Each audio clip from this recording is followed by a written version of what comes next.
Hello बच्चों, मैं L के सिन्हा ऑनलाइन क्लास में आप सभी का स्वागत करता हूं। आज हम कक्षा 9वीं के विज्ञान विषय में कार्य ऊर्जा और शक्ति पढ़ेंगे। कहने का अर्थ होता है कि कार्य करने के लिए कितनी ऊर्जा लगती है और शक्ति किसे कहते हैं।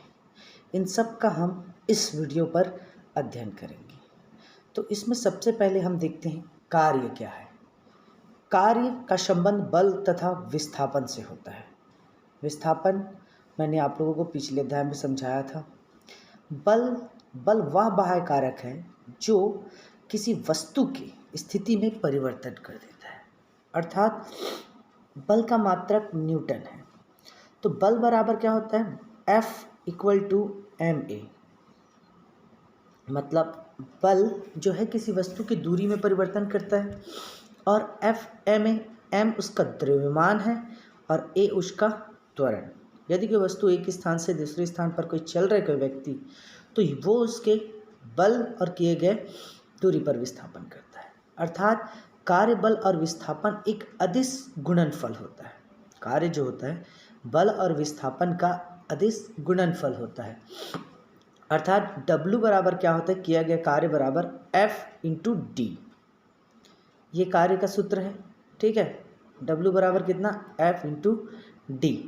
जहाँ पर किया गया कार्य में F बल, D उसकी विस्थापन अर्थात दूरी को प्रदर्शित करता है और W उस पर किए गए कार्य को।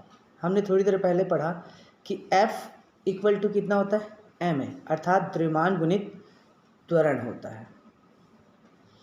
तो इन दोनों के अगर मैं इस समीकरण में F का मान रख दूं तो कितना प्राप्त होगा? अर्थात W बराबर ma×D हो जाएगा। W बराबर कितना हो जाएगा? मैड मतलब ma/d। तो यदि वो बनाते समय कोई कोण बनाता है, मतलब XYZ ये 3 होते हैं, ठीक है। क्षैतिज ऊर्ध्वाधर जो दिशाएं होती उसके अनुसार से लिखूं तो FD cos थीटा। W बराबर कितना होगा? FD cos theta. तो यहाँ पर ये जानना जरूरी है कि थीटा है क्या, थीटा किस प्रकार से प्रदर्शित किया जाता है। तो मान के चलिए कहीं पर कोई वस्तु रखी हुई है एक जगह स्थायी, अगर मैं उसे उठाकर किसी और जगह पर विस्थापित करता हूँ तो अपनी प्रारंभिक स्थिति से अंतिम स्थिति के बीच की दूरी को d कहेंगे।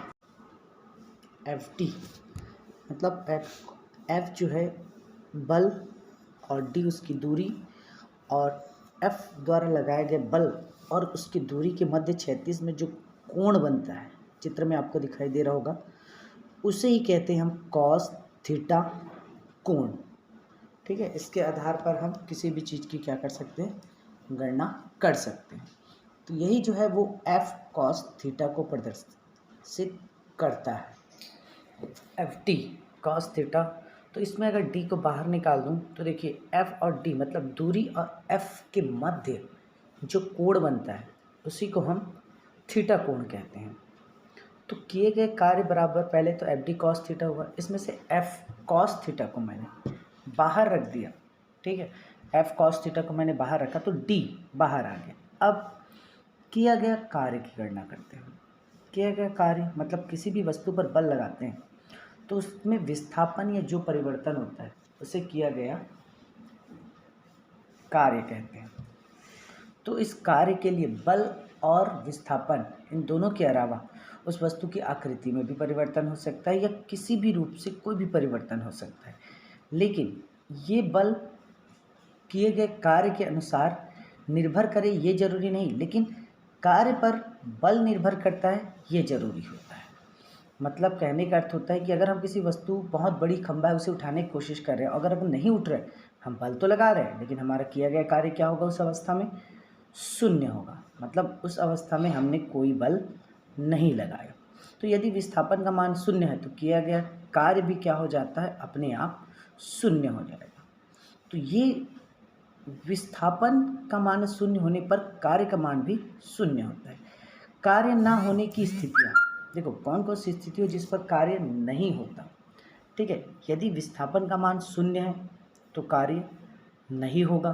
ठीक है, यदि कोई पिंड एक चिकनी सतह पर गति कर रहा है, यदि कोई पिंड मतलब कोई पदार्थ चिकनी सतह पर गति कर रहा है तो भी उस पर कोई गति नहीं होगा। ठीक है, उस पर कोई गति इसलिए नहीं होगा क्योंकि वस्तु में परिवर्तन तो होगा परंतु उसकी क्रियाशीलता उस पर निर्भर नहीं करेगी। अर्थात कोई पिंड एक चिकनी सतह पर, जैसे स्लोप जो रहता है उस पर हम किसी वस्तु को छोड़ दें तो वो क्या करेगा, गति करेगा।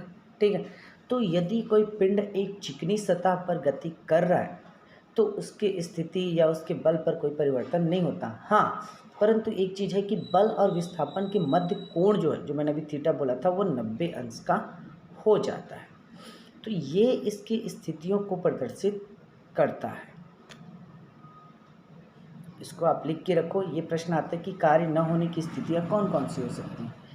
तो जैसे W बराबर एफ डी कॉस थीटा। अब देखो, मैं आप लोग को एक चीज़ बता रहा हूँ कि यदि हम किसी वस्तु को धक्का दे रहे हैं, बहुत बड़ी वस्तु है, ठीक है, उसे हम बल लगा रहे हैं, अगर वस्तु की स्थिति में कोई परिवर्तन नहीं हो रहे तो हमारे द्वारा किया गया कार्य तो शून्य होगा और वस्तु का कार्य भी क्या हो जाएगा, शून्य हो जाएगा। परंतु यह वस्तु छोटी है और यदि हम उस पर बल लगाते हैं तो वस्तु में अगर विस्थापन हुआ तो बल और विस्थापन के मध्य जो कोण बनता है उसे, यदि उसका मान 90 अंश का है तो W बराबर एफ डी कॉस थीटा बराबर क्या होता है, एफ डी 90 बराबर 0 हो जाता है। तो किए गए कार्य धनात्मक, ऋणात्मक और शून्य भी हो सकता है। मतलब उसका मान धनात्मक भी हो सकता है, ऋणात्मक भी हो सकता है और शून्य भी हो सकता है। वो उनकी स्थितियों पर निर्भर करता है कि वो धनात्मक मान है कि ऋणात्मक है। हम अगर दिशा में बांटे तो 4 दिशा होती है।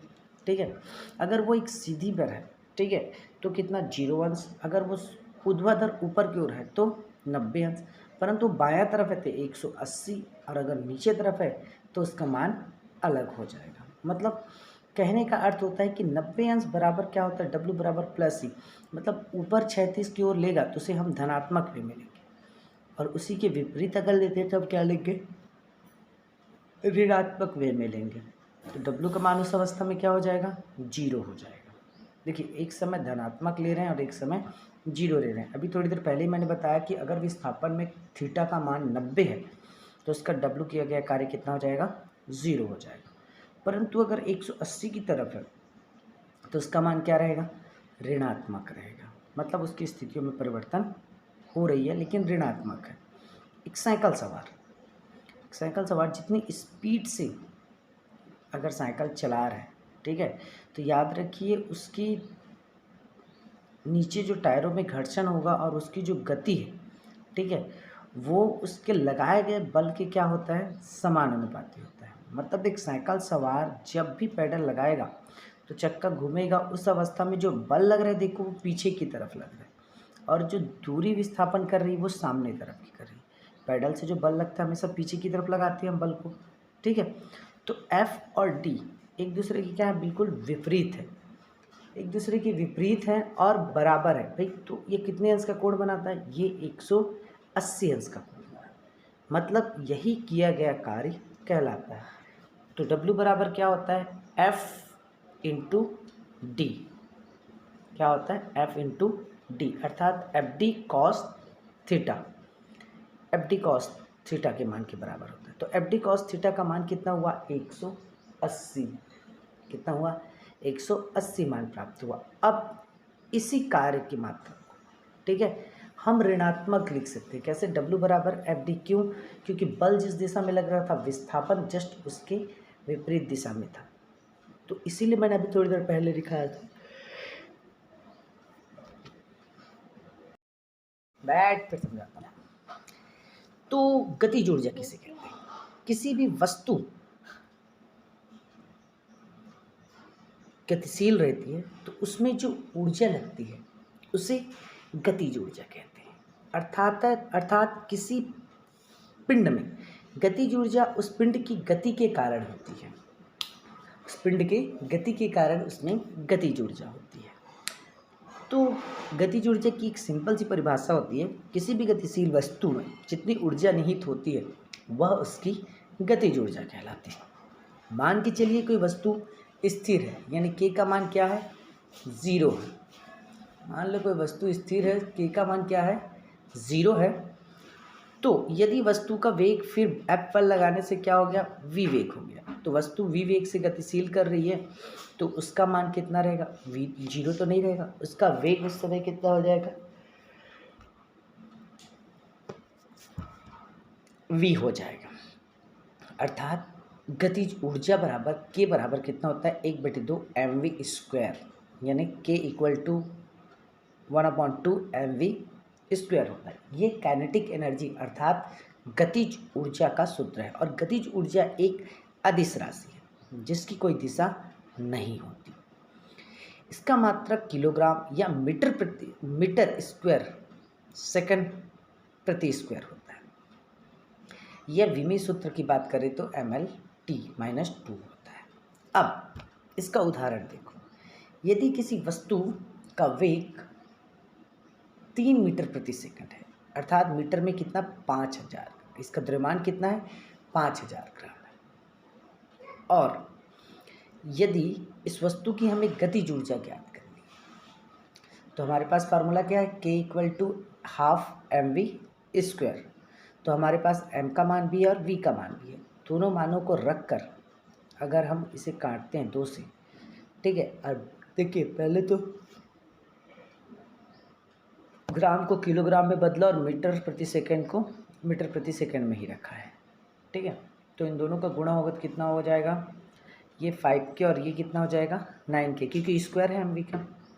तो इन दोनों को गुणा करते हैं तो 22.5 किलोग्राम मीटर स्क्वायर प्रति सेकंड स्क्वायर होता है। तो अभी तक हमने इस वीडियो में यही चीज़ सीखा है कि कार्य क्या है, कार्य न करने होने की स्थिति क्या है और गतिज ऊर्जा किसे कहते हैं। इतना हमने अभी तक इस वीडियो में सीख लिया। अब अगली मतलब आगे हम परिवर्ती बल द्वारा किया गया कार्य या परिवर्ती बल के लिए कार्य या ऊर्जा प्रमेय के बारे में पढ़ेंगे आगे। तो सबसे पहले मैं देखना चाहता हूँ कि हम अभी थोड़ी देर पहले कि यदि कोई बैडमिंटन खेल रहा है, यदि कोई साइकिल चला रहा है तो उस पर क्या हो रहा है। यदि कोई सामान को एक स्थान से दूसरे स्थान पर ले जाकर रख रहा है तो उसमें ऐसा क्या चीज़ हो रहा है कि ये तीनों कार्यशील कर रहे हैं। तो ये कार्यशील की अवधारणा भी हमें पता होनी चाहिए कि किस आधार पर ये क्रियाशील कर रहे हैं। तो मैंने पहले ही बताया, जिसकी दिशा होती है उसे सदिश और जिसकी दिशा नहीं होती है उसे अदिश कहते हैं। तो अदिशों का गुणनफल हमेशा अदिश गुणनफल कहलाता है और सदिशों का गुणनफल हमेशा सदिश। तो ये जो राशियां हैं सदिश और अदिश, ये दिशा के मात्रक है। मान के चलो ए जो है वो सदिश है और एक और बी जो है वो भी सदिश है। तो अगर इन दोनों का गुणनफल करते हैं तो अदिशों का गुणनफल क्या होता है, अदिश होता है, और सदिशों का गुणनफल क्या होता है, सदिश होता है। तो अदिश का गुणनफल करा रहा हूँ तो देखो, दो अदिश का गुणनफल कराने से अदिशी प्राप्त होगा और उन दोनों के मध्य डॉट लिखा हुआ है, ठीक है। डॉट का मतलब, और यहाँ पर कॉस थीटा का मान आपको अच्छे से पता है कि जब कोई वस्तु विस्थापन करती है तो उसके विस्थापन और बल के मध्य जो कोण बनता है उसी को हम क्या कहते हैं, थीटा कोण कहते हैं। तो इस तरीके से ये अदिश का गुणनफल मानक रूप हो सकता है।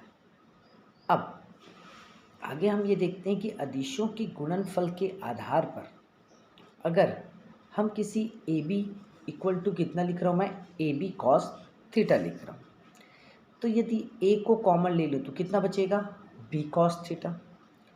तो बी कॉस थीटा किसका मानक रूप है। यदि कोई वस्तु एक दिशा में चल रही है, ए सदिश राशि है, बी उस पर लगाया गया बल है, मतलब वो भी एक सदिश राशि है, दोनों के मध्य जो कोण बना है वो क्या है, थीटा है। तो यदि दोनों के मध्य जो कोण बना है वो थीटा है तो मैंने क्या लिखा था, ए बी कॉस थीटा लिखा। तो बी कॉस थीटा क्या हो गया, उन दोनों के प्रारंभिक बिंदु से ए बिंदु तक जो चली दूरी थी उसकी दूरी को भी बता रहा है और उसके बीच कोण को भी वो प्रदर्शित कर रहा है। अर्थात बी कॉस थीटा सदिश प्रक्षेप मतलब अदिश और अदिश के गुणनफल से, ठीक है, एक सदिश का नियम निकलता है। अर्थात अदिश गुणनफल क्रम विनिमय के नियम का पालन करता है। अर्थात कहने का अर्थ यही होता है कि एक सदिश को अगर गुणा करते हैं, ठीक है, तो अदिश और दो अदिशों को गुणा करते हैं तो सदिश प्राप्त होता है। तो अदिशों के गुणनफल का अगर वितरण देखें तो वो भी अलग अलग प्रकार से होगा। जैसे a गुणा में b प्लस सी है और a प्लस बी में गुणनफल c है, ठीक है। ये वितरण का नियम है कि दोनों वस्तुओं का वितरण जो बल है वो अदिश और सदिश में बराबर रहेगा। तो एकांक सदिशों का अगर मैं गुणनफल देखता हूँ, एकांक सदिशों का यदि मैं गुणनफल देखता हूँ तो मुझे अलग अलग चीज़ें प्राप्त होती हैं और अलग अलग रूप में प्राप्त होती हैं। तो सबसे पहले आता है आई जे के, तीन चीज़ों से प्रदर्शित करते हैं। इन तीनों के गुणनफल वन का मान बराबर कितना होता है, एक होता है। याद रखना I into I equal to K into K equal to J into J equal कितना होता है, एक होता है। ये तीन दिशा होते हैं, एक्स वाई जेड, तीन दिशा होते हैं, ठीक है। यानी एक विमी गति, द्विविमी गति और त्रिविमी गति। तो तीनों गतियों के जो गुणनफल के मान बराबर कितना होता है, एक होता है। परंतु आई का जे से, जे का के से और के का आई से गुणनफल करता हूँ तो मान जो है वो जीरो प्राप्त होता है। कितना प्राप्त होगा, वो मान जीरो प्राप्त होगा। तो दो स्थिति आई, एक अवस्था में एक मान प्राप्त हो रहा है और एक अवस्था में जीरो मान प्राप्त हो रहा है, ठीक है। तो अब अदिशों के गुणनफल में a equal to A x i, a y g और ए टू के हैं। ये तीनों यहाँ पर योगफल है। इससे पहले हम गुणनफल देख रहे थे। सेम बी में भी है, बी आई बी जे और बी के। देखो यहाँ पर एक्स वाई जेड लिखा है, तीनों दिशा को बताता है, क्षैतिज ऊर्ध्वाधर और नीचे की ओर। तो ये दोनों के अगर मानों को मैं प्रथम में रखूं तो क्या प्राप्त होगा, a into B equal to, दोनों को मैं इंटू कर रहा हूँ तो दोनों के मानों को मैंने बराबर रख दिया। अब दोनों के मानों को अगर मैं बराबर रखता हूँ, ठीक है, दोनों के मानों को अगर मैं बराबर रखता हूँ तो मुझे मानक रूप क्या प्राप्त होंगे। थोड़ा सा सोचिए कि मानक रूप क्या प्राप्त होगा, इसका आंसर क्या प्राप्त होगा। आगे हम लोग हमेशा क्या करते थे, एक दूसरे का क्या कर देते थे, उसमें गुणा कर देते थे। परंतु यहाँ पे गुणा तो करना नहीं है, यहाँ पर हमें क्या निकालना है, इसका मानक रूप निकालना है। तो मानक रूप कैसे निकलेगा, तो देखिए बी आई, ठीक है, और ए आई को सबसे पहले एक साथ लिखा, फिर ए जे और बी आई को एक साथ लिखा, ठीक है, फिर तीसरा ए के और बी आई को लिखा। मतलब पूरी संख्या के साथ एक एक का क्या किया, गुणा किया। तो तीनों संख्याओं के गुणनफल में जो मानक रूप निकलता है, ठीक है, वो एक निश्चित मान के बराबर है। तो भाई मैंने एक के साथ तीनों को गुणा किया तो तीनों में कॉमन, ए बी में आई कॉमन निकला, ए बी एक्स वाई में जे आई कॉमन निकला और ए जेड बी एक्स में के कॉमन निकला। मतलब तीन जगह आई जे के तीनों जगह कॉमन निकला और तीनों में एक चीज़ कॉमन थी, वो थी आई। तीनों में तीनों का मानक रूप प्राप्त हुआ लेकिन उसके साथ एक ही कॉमन चीज़ आई, वो है आई, ठीक है। अब आई के मान के आधार पर मैं इसका गणितीय रूप की गणना आसानी से कर सकता हूँ, परंतु याद रखना कि a इंटू बी डैश से प्राप्त हुआ है तो इन सब का मान कितना होता है, ज़ीरो। ये तो पहले ही निकाल दिए कि अगर 90 से कम हुआ w का मान तो ज़ीरो होता है। तो इन दोनों का मान अगर ज़ीरो हुआ तो प्राथमिक संख्या भी क्या हो जाएगी, जीरो ही हो जाएगी। गुणा करने पर जीरो आता है परंतु किसी संख्या को उसके साथ घटाने पर जोड़ने पर जीरो नहीं आता। अगर मैं 10 के साथ 10 रुपये के साथ जीरो पैसा जोड़ रहा हूँ तो 10 ही रुपये रहेगा, परंतु 10 के साथ अगर मैं जीरो को गुणा कर रहा हूँ तो आंसर कितना प्राप्त होगा, जीरो प्राप्त होगा। अर्थात x और y इन दोनों के मानक रूप का ax bx ay by और az और bz पर क्रियाशील होते हैं। यही इसकी मानक रूपों को प्रदर्शित करता है। तो इस प्रकार से ये क्रियाशील होती है जो इसकी संरचना के निर्माण में सहायक होता है और यही सदिशों के गुणनफल को बतलाता है। तो इस प्रकार से A B into equal to A X B का मान प्राप्त होता है। तो अदिश राशियों के गुणनफल का मानक रूप इस प्रकार ए इंटू बी में ए एक्स बी वाई और जेड बी प्राप्त होता है, अर्थात तीनों का योगफल, अदिश राशियों का योगफल ए इंटू बी के मानक रूप के बराबर होता है। ये इस समीकरण से या इस गुणनफल से सिद्ध होता है। आप लोगों को इसे कॉपी में इसी प्रकार लिखना है ताकि इसमें किसी प्रकार से परिवर्तन नहीं करना है। इसमें जो परिभाषा बताए हैं उसे भी उसी प्रकार लिखना है। अब यदि मैं ए और ए लूँ तो मतलब उसी राशि को दो बार लूँ, यानी बल गुणित बल करूँ तो भी क्या प्राप्त होगा, तो भी मुझे एक्स वाई और जेड अक्ष ही प्राप्त होता है। ठीक है, मतलब कहने का अर्थ होता है कि दो अदिश राशियों के गुणनफल से दो अदिश राशियों के योगफल के बराबर होता है। यदि उसका स्क्वायर करूँ तो एक एक राशि को लूँगा और उसे जोड़ना पड़ता है मुझे, अर्थात ए इंटू ए, दो सदिश राशियों के गुणनफल ए एक्स ए वाई और ए जेड तीनों के वर्गों के योग के बराबर होता है। अब अदिश के गुणनफल की अगर उदाहरण की बात करूँ तो ए इक्वल टू जैसे 2i माइनस जे माइनस 2k दिया है, तो इसे हम कैसे हल करेंगे। इसे हल करने का कोई तरीका रहता होगा, तो वो कौन सा तरीका है जिसके द्वारा हल कर सकते हैं। तो a into A equal to क्या होता है, मैंने स्टार्टिंग में शुरुआत में आप लोगों को ये चीज़ बताया था कि कौन सा मानक रूप होता है। तो a into A equal A x बराबर कितना आएगा 2, a1 माइनस 1 कुछ नहीं, मतलब वहाँ पर क्या है -1 है, और 2k में क्या लेंगे हम -2 को लेंगे। तो इस तरीके से एक्स वाई और जेड तीनों के मान प्राप्त हो गया। अभी हमने समीकरण में निकाला था a x square y x square और जेड एस स्क्वायर। अब तीनों के मानों को उस समीकरण में रख देंगे और रखने के बाद उसे हम क्या करेंगे, जोड़ देंगे वर्गमूल कर कर, तो हमें आंसर प्राप्त हो जाएगा। आई होप आप लोग सभी ये से कर रहे होंगे। नहीं किए तो देखो मैंने किस तरीके से लिखा है इस वीडियो में। पहले 2 का स्क्वायर लिखा, फिर -1 का स्क्वायर लिखा, फिर -2 का स्क्वायर लिखा, और दोनों को फिर क्या किया मैंने, दोनों को जोड़ा तो 4 + 1 + 4 प्राप्त हुआ।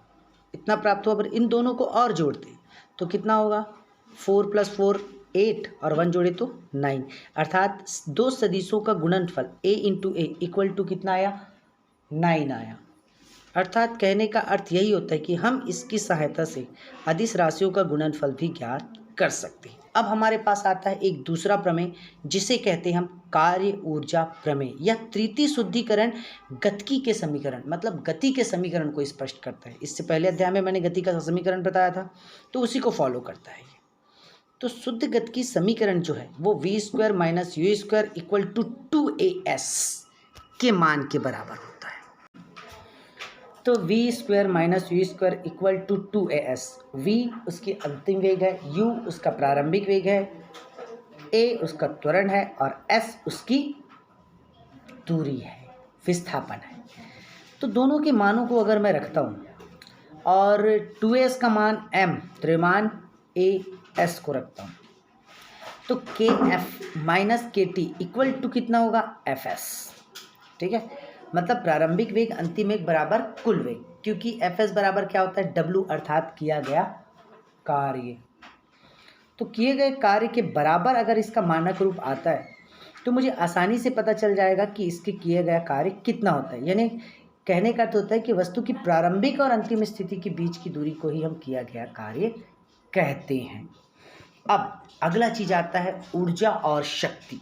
देखो, किसी वस्तु के कार्य करने की क्षमता को ऊर्जा कहते हैं। किसी वस्तु की कार्य करने की क्षमता को ऊर्जा कहते हैं, मतलब कौन जितनी ज़्यादा ऊर्जा होगी उतना ही वो कार्य कर सकता है, उससे ज़्यादा तो नहीं कर सकता।